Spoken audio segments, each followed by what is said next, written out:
So I have decided that you're going to take one usable thing with you from this lecture, at least one thing. And it's something you can really use. And it's something you can use whether you are a complete amateur or a super professional. And it's a very simple thing. You get the question from the people that the group you're going to photograph, whether that's a couple or whatever, and they say, how are we going to stand? And your answer, and this is the whole message of this video, is you say, close. Be bloody close. And that does have a little bit more to it, I guess, but that's essential. You see, nobody wants to have on their walls a lot of empty space and a lot of body, unless the body is doing something extremely interesting. Then we basically just want one thing, and that is closeness. So sometimes, now we're going to edit this family here. I did two photos. There is this of the brothers and this of the family. And actually, brothers, men, they don't hug so much. So this is probably the closest I can get these two guys to be, because they don't hug. And that's completely fine with me. It's sort of cute and cool and all is good. But they are as close as I can get them. Here we have that these lovely people are as close as I could get them. So that answers a very interesting question. How do we pose people? Well, you should consider people puzzle pieces. And it's basically a question of how close can you get these people to be? And that should answer a lot of your questions about composition. Just know this miracle answer to it all. How should we be placed? Close! More close! And it can get ridiculous and to be that close. But sometimes I would actually explain it like this. I would say, okay, imagine that the person next to you has a funny humming sound in their ear. Well, if you got a little bit closer, well, actually you could hear there's a piece of music, very refined. I tell a story, right? But I get the people actually to be so close that they can hear the music coming out of the ears of the others. I think I made my point. Now let's go to the editing. So that was one thing you have learned. Whether you are going to take photos with your iPhone or you're going to take professional portraits. Closeness. We like that.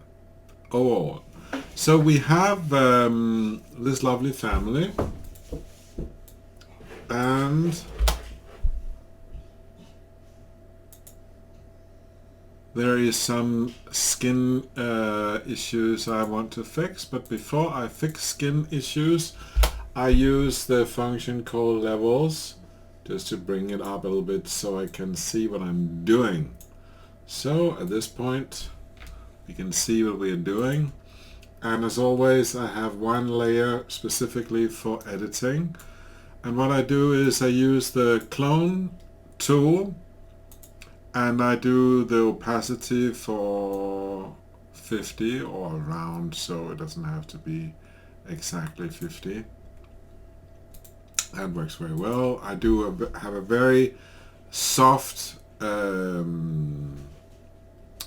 brush, and then I'm just basically good to go. That was the wrong brush. Here we are.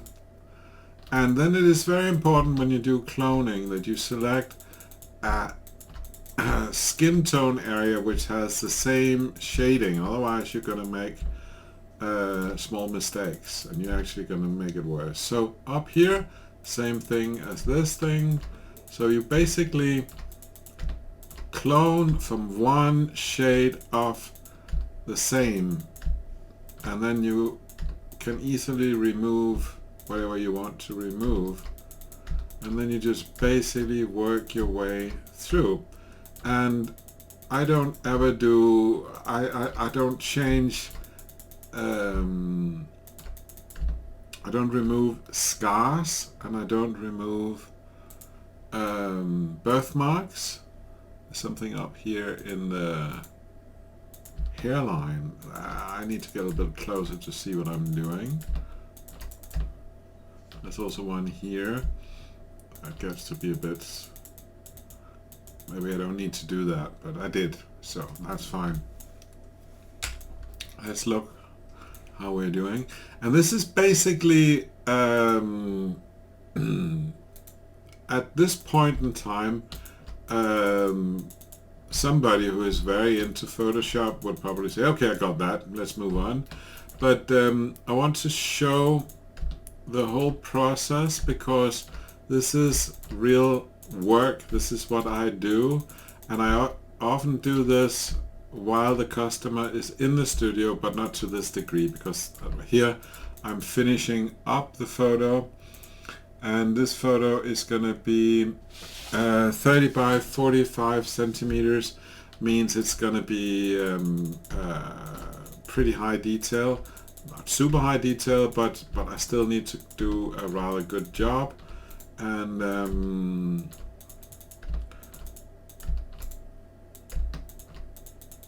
so it just needs to look natural, and it's very important all the time to clone from an area which has the same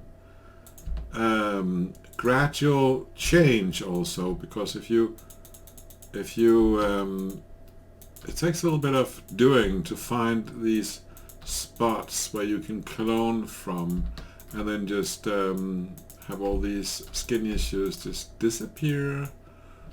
Pure magic. When I do this in the studio, I sometimes have somebody looking over my shoulder and they go, gee, I wish you could do that in real life. And of course that would be, I would be a very rich person if I could do that. So he's sort of like finished, and I do this check that I punch the before and after on, so I can see the change, and I can see, oh, the only thing which disappears is basically the skin issues. And here's the mother. She doesn't have so much issue. I do a little bit of the older we get, the more we shine. So in this age, it's usually a little bit of shininess which needs to go. And I'm not gonna remove wrinkles and so on. And sometimes I do this thing that I give a little bit of extra additional lighting under the eyes, just because it makes people look a bit fresher. Here we have the same issues of a little bit of shininess, very typical for the age. And then he has a little bit of these wrinkles. I don't remove them, I just give them a little bit more light, you might say. And there's a bit of a shine there. And the tool I'm using here is actually the same all the way through. It is cloning with opacity set for 50%. You can actually do cloning of 100%, but it's very difficult. And you have the issue of repetitive patterns showing up if you use that, so I don't do that. And we're moving into the finish line here on this project here. It doesn't have to be totally perfect, it just has to be so the person will think, okay, I look good there, because There's nothing obvious. It has to be that the skin issues should not be the first thing we spot when we look at the picture. I mean, we should look at the smile and the expression, and shouldn't be we shouldn't be distracted. Yeah, it's this is a very good. Oh, I looked a bit weird. I go back a little bit. It's very smart. I have history out here, so I can go back as soon as I find that it looks a little bit weird what I did. So I just quickly go back in history, and here we go a little bit close up here. I mean, for most people it can be a little bit horrific to see their own face this close, because they get to see that they're not perfect, but nobody is. I mean, you can take a super hot model and they can look absolutely horrific at this close range, and you do a little bit of editing and you can make them look like they're perfect, but it's a total illusion. Now, one could argue that what I do is tainting reality. I have a sort of like a standard I go with. One standard obviously is that it needs to I have more than one standard. I'll give you a few of them. I have the standard that whatever I do in terms of editing should not be noticed by anyone and should not be noticeable by anyone, except if you looked at it just before and after. And then if I was the person, then I would like to have that editing done. Now out here we have a little bit of the highlight going too high, and it's actually because of the levels thing here, so that's a little bit too much for this area here. So we burn the highlights, it's called. So what we do is we bring it back there. So what I do is I select the layer which makes this problem, and I have my delete brush here, and then I will just very quickly go over this area here, and you will see that the details return. You might say, well, it looks a little bit, the color gets a little bit weird. It does, and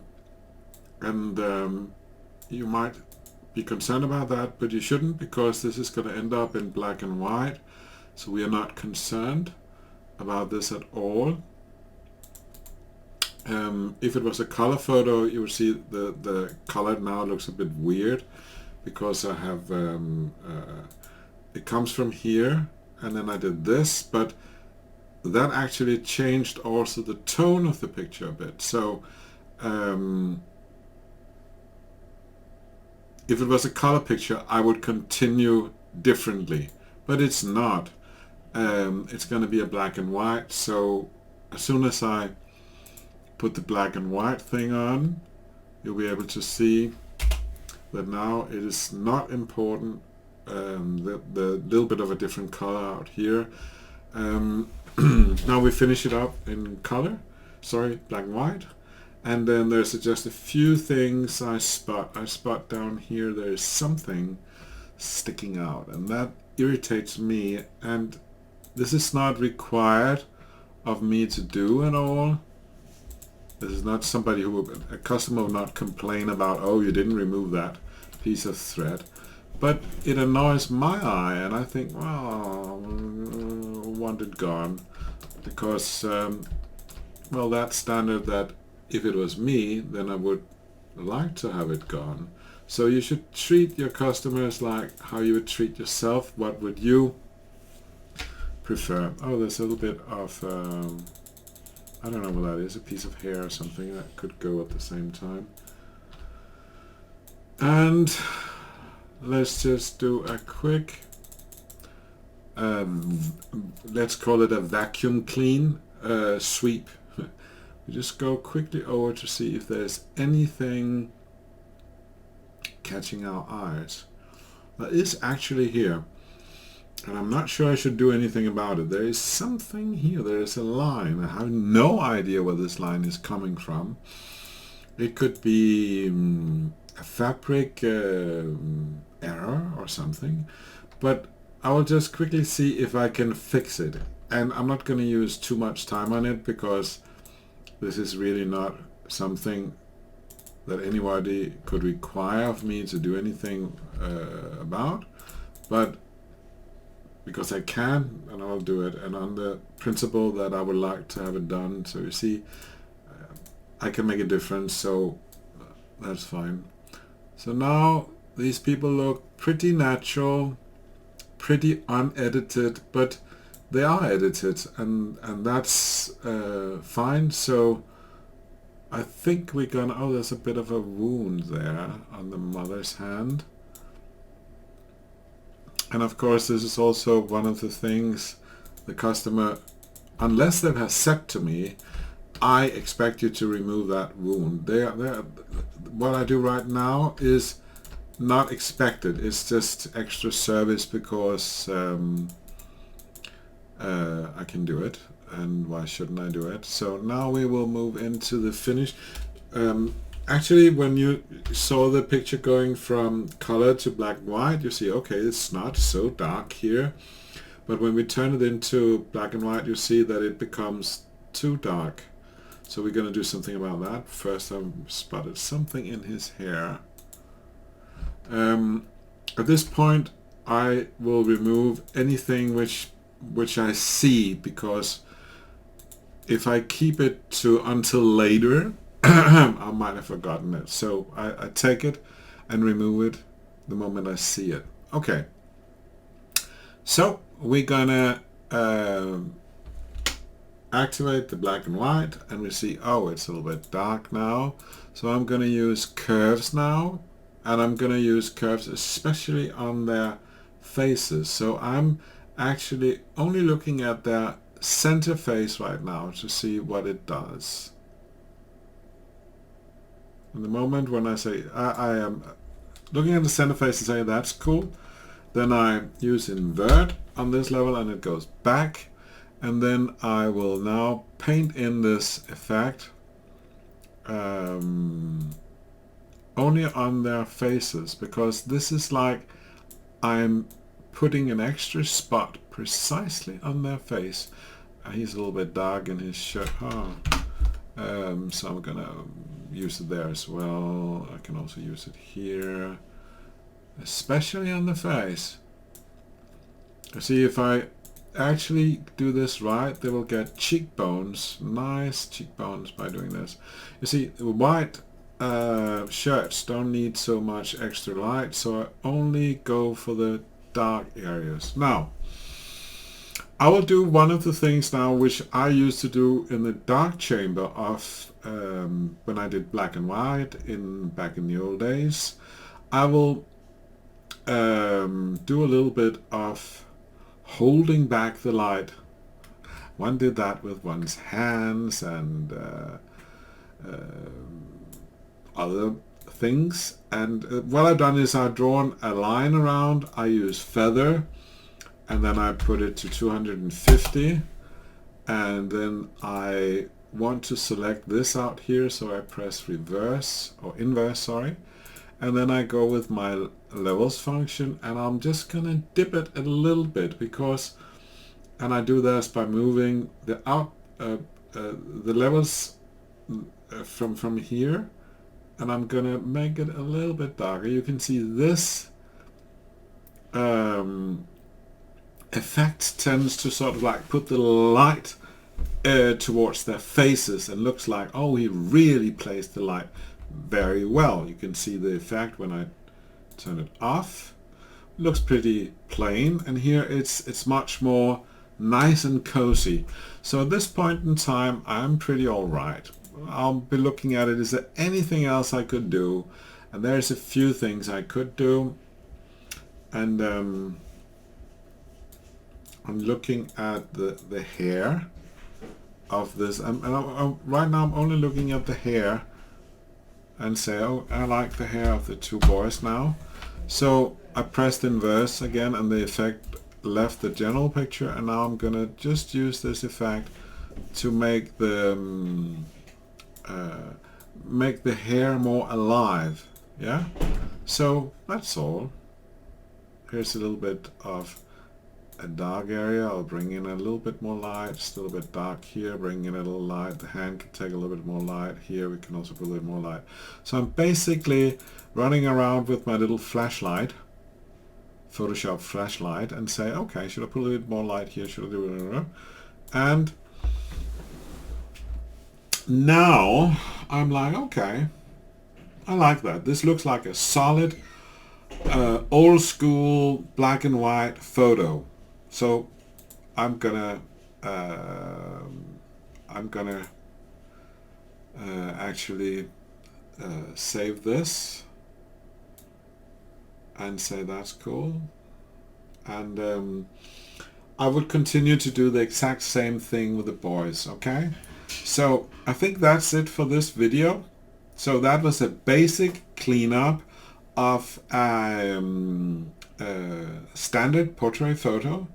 And now you can see one thing I haven't, if I should finish it up completely, I would say that I should probably do the cropping now, which is basically, this is going to be a 40 by 30 in dimensions, and you can see how well that works now. So I'm just going to put it in here and not include, you see what I'm cutting out of the photo is essentially not important. If you look at the